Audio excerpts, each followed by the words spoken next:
Estimados colegas, un saludo cordial. Vamos a llevar el tema 4 de gastroenterología, que es la insuficiencia hepática crónica. Tenemos que tener en cuenta el concepto de qué es insuficiencia hepática crónica, que nosotros lo vamos a ver como cirrosis. Y pues lo único que tenemos que saber es que es la formación o el desarrollo histológico de nódulos que van a estar rodeados por bandas fibrosas, como podemos ver acá en el gráfico, ¿no? ¿Y esto por qué se va a ir dando? Es por un daño hepático que se ha ido sufriendo de manera continua, de forma crónica.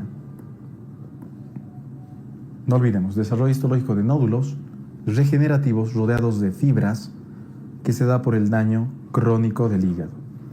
La clasificación se va a dar de acuerdo a la morfología del mismo. Y pues vemos que la cirrosis hepática, esta insuficiencia hepática crónica, se puede dar de forma micronodular, macronodular o de forma mixta. Para hacernos una idea, mientras más tiempo van a tener estos nódulos, van a ser más grandes. Es por eso que los macronodulares, como podemos observar acá, estos que tienen más de 3 milímetros, se presentan sobre todo en patologías crónicas, como ser las hepatitis de curso crónico, las que se han cronificado, como puede ser la B, etcétera, ¿no? Y las otras, las micronodulares que tienen menos de 3 milímetros, como estamos viendo en este otro gráfico, se presentan en patologías sobre todo de carácter o de una lesión hepática que no ha sido muy agresiva y que no está durante mucho tiempo. Puede ser en una cirrosis que esté dándose en un paciente con hemocromatosis o una hepatitis aguda o intoxicaciones, etcétera, ¿no? Puede haber la combinación de ambos, micronodulares y macronodulares, y esto se da sobre todo si se hace un estudio anatomopatológico en un paciente que esté cursando con una patología crónica en estadios iniciales a avanzados, ¿no? Vamos. El cuadro clínico. ¿Cómo se presentará esta cirrosis? Ya hemos visto en el anterior tema cómo se presenta la insuficiencia hepática aguda y va a tener mucha similitud, el cuadro va a ser igual. Puede ser de dos formas, o el paciente va a estar compensado o el paciente va a estar descompensado. ¿Qué pasa en un paciente compensado? Como su nombre lo dice, está compensado, no tiene signos sintomatología. Entonces estos pacientes, ¿cómo se diagnostica la cirrosis? Es por estudios rutinarios, es el que les han pedido en la empresa o se hacen sus chequeos anuales y demás, pues se hallan estos nódulos en el estudio de imagen que se realiza al paciente, se estudia un poco más y se va a determinar, que el paciente tiene cirrosis. Pero en una forma descompensada, el cuadro es bien florido y es bien característico, porque la mayor parte de los pacientes obviamente van a debutar con lo clásico, está fallando el hígado, van a tener ictericia. ¿Qué más van a tener? Encefalopatía, como hemos visto. El dúo clásico que tiene que tener un paciente con daño hepático es tanto ictericia como encefalopatía, de cualquier grado. Pero ¿qué más tienen estos pacientes cirróticos? Sabemos que el hígado pues juega un papel muy importante formando muchas cosas, entre esas proteínas. Los pacientes no van a retener el líquido. Entonces, ¿qué van a pasar con esos pacientes? Van a ir al tercer espacio, van a tener una citis bastante marcada, tan marcada que así puede pasar a otros espacios, y esta citis, esta acumulación de líquido en la cavidad peritoneal, puede irse, por ejemplo, al tórax, producir un hidrotórax. Causa depresión de volumen, que va a producir un síndrome hepatorrenal, una insuficiencia renal aguda de tipo prerrenal, porque no le está llegando líquido y volumen a ese riñón. Entonces, la forma descompensada, ¿qué tendrá? ¿Forma factores de coagulación? Sí, pues entonces, como está mal, va a tener sangrados de las varices, por ejemplo, por el aumento de la presión portal, y además porque tampoco coagula. Va a tener ascitis. ¿Ese líquido se va a infectar o es un líquido limpio? Es un líquido que está sucio. Va a tener una peritis bacteriana espontánea, muy característica de los pacientes ascíticos. Encefalopatía, ictericia, pudiendo tener disnea. ¿Pero por qué la disnea? Por dos causas, ya sea porque está comprimiendo bastante el diafragma, el líquido ascítico, o porque este líquido ascítico ha pasado al tórax, está produciendo un hidrotórax que obviamente no va a producir unos movimientos de ampliación conservados, ¿no? Las principales complicaciones de la cirrosis. Ya sabemos el concepto, ya sabemos cómo se presenta la cirrosis, si es compensada o descompensada, pues veamos cómo se complica la cirrosis. Sangrado de las varices. Para que una varice esofágica, pensemos un poco, el hígado tiene los sinusoides, la presión de ese vaso sanguíneo se va a llamar la hipertensión, la presión portal. Si aumenta mucho la presión portal, ¿qué va a pasar? Pues obviamente va a aumentar el retorno, se van a ingurgitar esas varices y pueden sangrar, ayudadas a la vez porque este paciente no está formando factores de coagulación. Entonces, ese sangrado varicial, cuando hay un gradiente de presión portal mayor a 12 milímetros de mercurio, se hace presente. Otros factores que favorecen la aparición es de que el paciente tenga ascitis, una ictericia bien marcada, el gradiente que les había mencionado y pues puntos rojos sobre las varices. Si es que se hace una endoscopía a un paciente cirrótico y se ven estos signos, bueno, tú al hacer la inspección ya ves que está cítico, que está ictérico, pero si le das una endoscopía y tiene puntos rojos y además tiene una clasificación de Child-Pugh elevada, como puede ser un Child-Pugh B, es bastante sugestivo de que este paciente va a sangrar. Entonces se hace un tratamiento profiláctico, sobre todo con beta bloqueantes. Ascitis, síndrome hepatorenal. Hemos dicho, retiene líquido en el tercer espacio en la cavidad peritoneal. Ese líquido retenido obviamente va a disminuir el volumen, le va a llegar menos perfusión a nivel del riñón y pues va a tener una insuficiencia renal el paciente. Además, por todos los otros tóxicos que están en la sangre que llegan al riñón pueden producir una necrosis tubular aguda, ¿no? Encefalopatía hepática por la retención de amonio y una descompensación hidroelectrolítica y otros tóxicos de la sangre, puede existir una encefalopatía que se da directamente por problemas hepáticos. Hidrotórax hepático por lo que les había mencionado, el líquido que atraviesa la cavidad.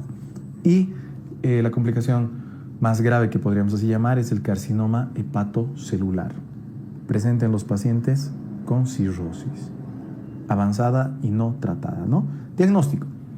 Si es compensada, pues es un diagnóstico de rutina que has estado realizando una ecografía, que has visto nódulos. Estos nódulos tienen la característica de estar rodeados por bandas fibrosas, el paciente tiene hipertensión, qué sé yo, le puedes diagnosticar de cirrosis. Y de la forma descompensada, un paciente que acude a tu consulta, haces una historia clínica, puede tener hábitos alcohólicos, qué sé yo, pero estás viendo que el paciente está con ascitis, que está amarillo, que el paciente tiene cierto grado de encefalopatía y sangrados, etcétera, puedes pensar en cirrosis, realizar los estudios, realizar un estudio de imagen y puedes comprobar de que el paciente tiene estos nódulos de regeneración rodeados de las bandas fibrosas y diagnosticarlo de cirrosis o insuficiencia hepática crónica. Estadificación. De acuerdo a si el paciente está teniendo ascitis o no, lo vamos a clasificar en 4 grados. En los 2 primeros, vamos a ver que hay ausencia de varices esofágicas, mejor dicho. Varices y ascitis. Como podemos ver en el estadio número 1, hay ausencia de varices esofágicas y ascitis, pero solamente un 1% de probabilidad de mortalidad al año. En el estadio 2 ya vamos a tener varices, pero no hay hemorragia. El paciente está con ascitis y la mortalidad aumenta a un 3 a 4%. En el estadio 3 tenemos ascitis, ya sea o no haya varices, pero ya hay ascitis, y el paciente tiene una mortalidad del 20% al año. Y en el estadio 4 hay hemorragia, la varice ya está sangrando, no va a presentar ascitis, pero como ya hay una hemorragia variceal, que es una complicación bastante peligrosa dentro de estos pacientes, tiene una probabilidad o una mortalidad del 57% al año. Recordemos, no debemos olvidarnos todo esto, vamos a hacer una repasada más. Estadio 1, no hay varices, sí tiene ascitis, pero la mortalidad es baja. Estadio 2, si hay varices, no están sangrando, el paciente tiene ascitis, tiene una mortalidad relativamente baja del 3 a 4%. 3, si está con ascitis, si está con la ausencia, bueno, no está con varices, tiene una mortalidad del 20%, si está ascítico. En el estadio 4, hemorragia, no tiene ascitis, pero sí hay hemorragia, por eso la mortalidad aumenta un 57% de forma anual. Hay una clasificación que es la de Child-Pugh para ver el grado de lesión hepática y la repercusión que va a tener en el paciente. Y pues vamos a dar 1, 2 y 3 puntos de acuerdo a varios parámetros. Entre ellos va a estar las proteínas, va a estar la albúmina, va a estar si es que hay o no hay ascitis, va a estar los niveles de bilirrubina, los grados de encefalopatía y el tiempo de protrombina. Y se les da la puntuación así. La albúmina solamente se le da un punto si está mayor a 3.5. Si está de 2.8 a 3.5 se le da 2 puntos. Y si está muy baja, menor a 2.8, pues se le da una puntuación de 3. La ascitis, no tiene ascitis. Si tiene una ascitis controlable o si tiene una ascitis refractaria, 1, 2 o 3 puntos. La bilirrubina, si está menor a 2, si está baja, pues se le da un solo punto. Si está de 2 a 3 en rango intermedio, se le da 2 puntos. Si está muy elevada, mayor a 3, se le da 3 puntos. Si no presenta encefalopatía, solamente un punto. Si presenta grado 1, grado 2, se le da 2 puntos. Si presenta grado 3 y 4, se le da 3 puntos. Tiempo de protrombina, si está menor a 4, se le da un solo punto. De 4 a 6, 12 puntos. Y mayor a 6, se le da 3 puntos. Child A, Child B, Child C es lo que vamos a tener nosotros sumando el puntaje que vamos a tener. De 5 a 6 puntos solamente va a ser un CHAL A. De 7 a 9 puntos va a ser un CHAL B. Y de 10 a 15 puntos va a ser un CHAL C, que nos ayuda mucho en el tratamiento y el pronóstico del paciente. Hay otro índice que se maneja mucho, que es el, según ASA, que es el gradiente albúmina sangre ascitis y las proteínas totales. Este gradiente albúmina sangre ascitis se le va a dar un valor y a las proteínas también, de acuerdo a lo que encontremos, y se determina si el paciente es la causa de esa ascitis va a ser, ya sea cirrosis, malignidad o una ascitis de problema cardíaco. Si el gas es mayor a 1.1 gramos por decilitro y las proteínas menor a 2.5, se cree o orienta más una cirrosis. Si el gas es menor a 0.1, pero mayor a 2.5 en proteínas totales, orienta malignidad. Y si el gas es mayor a 1.1 y mayor a 2.5 en proteínas totales, va a orientarnos más a una ascitis de origen cardíaco. El tratamiento pues tiene que ser de acuerdo a lo que nosotros estamos viendo. El paciente está descompensado y está ascítico. ¿Qué tenemos que hacer? Que pierda líquidos, darle diuréticos, sobre todo espironolactona y furosemida. La espironolactona 100 miligramos, la furosemida 40 miligramos, pero se puede ir subiendo.